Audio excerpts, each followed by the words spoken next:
Hi everyone, कैसे हो आप सब। आई होप कि आप लोग अच्छे होंगे और पढ़ाई कर रहे होंगे।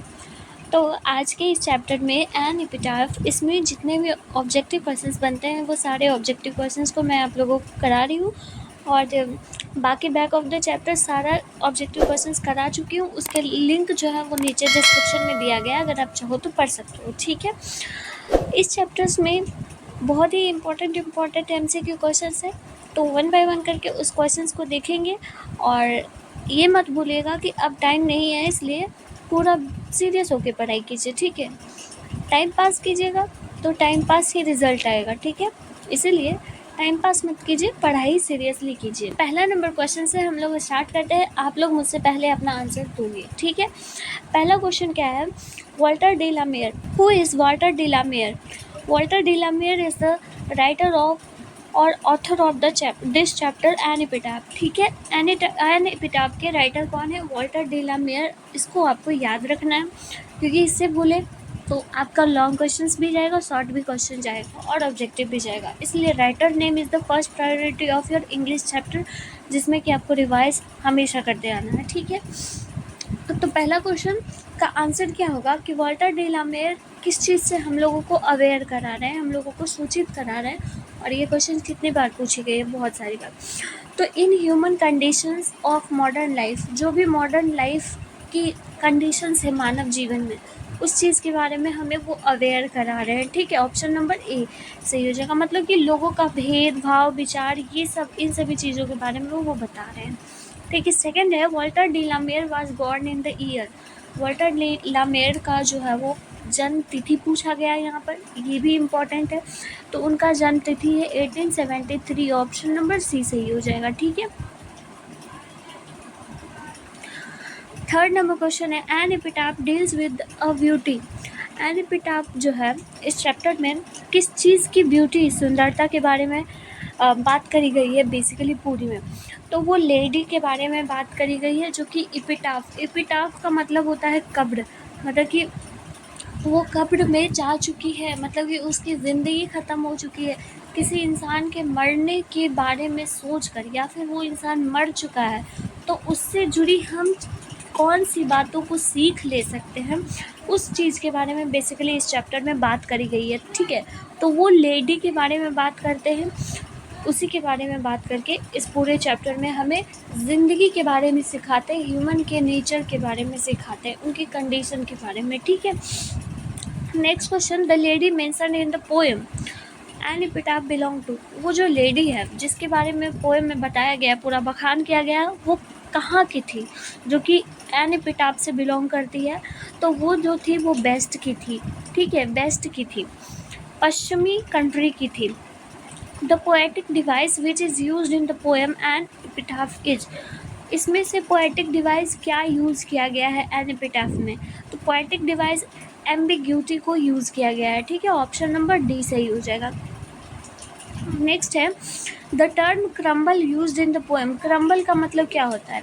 एन एपिटाफ में यूज़ किया गया। क्रम्बल का मतलब होता है डाई, यानी कि मरना। ठीक है, टू डाई या फिर डाई कह सकते हो। तो इसका करेक्ट ऑप्शन नंबर ए हो जाएगा। ठीक है, 7 नंबर क्वेश्चन है the tone of the poem an epitaph means. An epitaph जो चैप्टर है, इस चैप्टर में पोएम की जो टोन है वो किस तरह की टोन है? ठीक है, जैसे बेसिकली हम बोलते हैं ना कि हाँ ये वाला जो है वो रोमांटिक पोएम है, नेचर वाइज पोएम है, हैप्पी पोएम है, सैड पोएम है। तो ये मेलाकोनी है। ठीक है, क्या है? मेलाकोनी। ऑप्शन नंबर बी सही हो जाएगा। अगला क्वेश्चन है 8 number, who has compose the poem an epitaph? Walter de la Mare. First question number A सही है। ओके, नेक्स्ट क्वेश्चन है Walter de la Mare belong to, किस सेंचुरी के ये थे? तो ये 20th सेंचुरी के थे। ठीक है, ऑप्शन नंबर बी सही हो जाएगा। ओके, अगला क्वेश्चन है Walter de la Mare received the order of merit with Queen Elizabeth two in. देखिए, क्वीन एलिजाबेथ के साथ इन्हें भी ऑर्डर ऑफ मेरिट मिला था। ठीक है, क्या मिला था? ऑर्डर ऑफ मेरिट, याद रखिएगा। वाल्टर डी ला मेयर को मिला था, और कब मिला था ये पूछा गया है। तो उन्हें मिला था 1953 में मिला था। ठीक है, याद रखिएगा, इसे भी और इसे भी और इसे भी। ठीक है, तो ये चीज़ें इतना याद होना चाहिए। ओके, अगला क्वेश्चन है Walter de la Mare was. Walter de la Mare जो थे वो क्या थे, तो वो एक पोएट भी थे, नॉवेलिस्ट भी थे, शॉर्ट स्टोरी राइटर भी थे, तो ये सारे ही थे। ऑप्शन नंबर यहाँ पर डी सही होगा। Walter de la Mare so fresh interest in dash themes. Walter de la Mare जो है वो बहुत ही अच्छा इंटरेस्ट रखते हैं, बहुत ही ताज़े ताज़े इंटरेस्ट रखते हैं। किस तरह की थीम में, तो वो ओल्ड थीम में बहुत ही ताज़े ताज़े स्वभाव विचार रखते हैं। ठीक है, ऑप्शन नंबर ए सही हो जाएगा। Okay, Walter de la Mare has written the poem. किस पोएम को उन्होंने लिखा है? घुमा फिरा कर वही सवाल पूछे जाते हैं, इसलिए ये सब कुछ याद रखेगा। ठीक है, 14 है, Walter de la Mare knew a dash who is now dead. Walter de la Mare जो है वो उस लेडी को जानते हैं जो कि अब नहीं रही, वो मर चुकी है। ठीक है, तो ऑप्शन नंबर बी सही हो जाएगा। ठीक है, इसमें कम्प्लीटली लेडी के बारे में बात करी गई है। The poet feels that after his death nobody will dash hear, nobody will remember her. देखिए, पोएट जो है, पोएट महसूस कराते हैं हम सभी को, और हम सभी जनता को, और वो खुद भी महसूस करते हैं। वो ये महसूस करते हैं कि इंसान जब मर जाता है ना, तो उसे याद करने वाला कोई नहीं होता, कोई भी नहीं उसे याद करता है। आप अपने आसपास में ही देख सकते हो, या फिर आप महसूस कर सकते हो इस चीज़ को। किसी चीज़ को आप जब ऑब्ज़र्व करने लगोगे ना, तो आप खुद ब खुद बड़े हो जाओगे। ठीक है, आप में उतनी समझदारी आ जाएगी किसी चीज़ को ऑब्ज़र्व करने पर। तो जब अगर आप ऑब्ज़र्व करेंगे, आपको पता चलेगा कि इस दुनिया में कोई किसी को याद करने वाला नहीं है। ज़्यादा से ज़्यादा 13 दिन तक कोई भी आपको याद करेगा अगर आप मर जाते हो तो। उसके बाद आपको कोई नहीं याद करेगा, आपके फैमिली वाले भी तक भूल जाते हैं। आपके मम्मी पापा जो हैं वो कुछ समय तक याद करते हैं, आफ्टर आफ्टर सम डेज वो भी मतलब भूलने लग से जाते हैं, वैनिसेस हो जाती है सब कुछ, लेकिन यादें रहती है। लेकिन इस दुनिया में कोई नहीं याद करता है आपको। आपकी कही गई बातें, चीज़ें, कर्म, ये सब कुछ याद रखते हैं इंसान। आपकी सुंदरता को याद नहीं रखता है कोई, कि आप कितने सुंदर थे, वो कभी कभार बोल दिए जाते हैं। ठीक है, तो इसमें यही कहा गया है कि कोई भी याद नहीं करता है, या कोई भी याद नहीं रखता है जब कोई इंसान इस धरती को छोड़कर चला जाता है। ठीक है, वो इस चीज़ को महसूस कर रहे हैं। 16 number question, the poet thinks that dash is not ever lasting. Poet जो है वो ऐसा सोचते हैं कि ब्यूटी जो है वो कभी भी ज़िंदगी भर तक नहीं रहती है।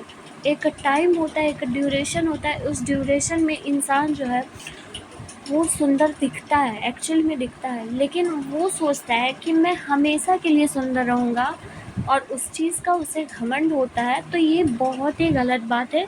ब्यूटी जो है वो कभी भी ज़िंदगी भर नहीं रहती।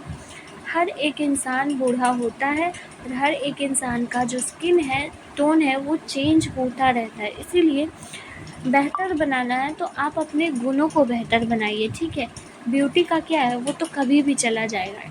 इसीलिए यहाँ पर ऑप्शन नंबर ए आपका सही हो जाएगा। ठीक है, 17 नंबर क्वेश्चन है, the lady who is died lies in the. जो लेडी मर चुकी है वो कहाँ पे लेटी हुई है? तो वो ग्रेव में लेटी हुई, कब्र के अंदर लेटी हुई है। ठीक है, ऑप्शन नंबर बी सही हो जाएगा। आपको एक बात बता दें, एपिटाफ और ग्रेव में अंतर क्या होता है? तो आप बताती हूँ मैं। एपिटाफ और ग्रेव में अंतर इतना ही होता है कि ये जो होता है वो ग्रेव होता है, यहाँ जो लेडी लेटी हुई रहती है। ठीक है, और उसके ऊपर जो देखते हो आप लोग एपिटाफ, इस पर जो उसका नाम, पता, एड्रेस, डेट ऑफ बर्थ, जो जो लिखा हुआ रहता है एक्चुअल में, जब कब्रिस्तान जाओगे तो उसमें किसी किसी में लिखा हुआ रहता है, तो इसको बोलते हैं एपिटाफ, शिलालेख बोलते हैं। ठीक है, और इसको बोला जाता है ग्रेव। ठीक है, और इसी में लेडी जो है वो लेटी हुई है। समझ गए? तो यही होता है एपिटाफ और ग्रेव में अंतर। Light of step and heart was she is taken from. Life of step and heart was she, ये जो है वो कहाँ से लिया गया है?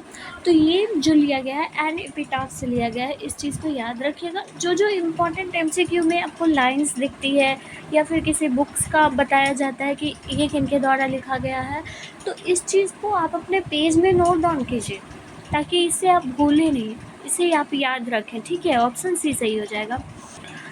नेक्स्ट क्वेश्चन है, and this is the last question of this chapter. The question is and when I crumble who will remember is written by. ये भी जो है वो वॉल्टर डिलामेयर जी के द्वारा ही लिखा गया है, ठीक है। And when I crumble who will remember, जब मैं मर जाऊंगा तो मुझे कौन याद करेगा, यही वॉल्टर डिलामेयर के द्वारा लिखा गया है, ठीक है।